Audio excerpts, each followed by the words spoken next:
শীত, গ্রীষ্ম, বর্ষা, রুটিই আমাদের ভরসা।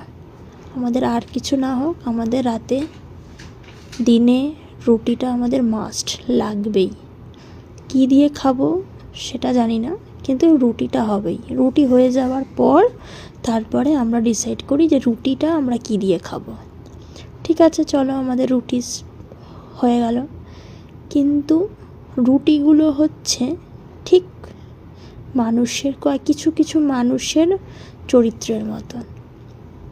যেরকম কিছু কিছু মানুষের অন্যের ভালো দেখলে সহ্য হয় না, ফুলে ফেঁপে ওঠে, কিন্তু এদিকে কিন্তু আমার রুটিগুলো কিন্তু সেরকম নয়। রুটিগুলো মানে ইচ্ছা আছে ফুলবার, কিন্তু তবু ফুলবে না। এই যেরকম আমার এই রুটিটা ইচ্ছা আছে ফুলবার, কিন্তু ফুলবে না। সেই কারণে রুটিগুলো আবার অন্যান্য মানুষের মতো নয়, অন্যের ভালো সহ্য হয় ওর।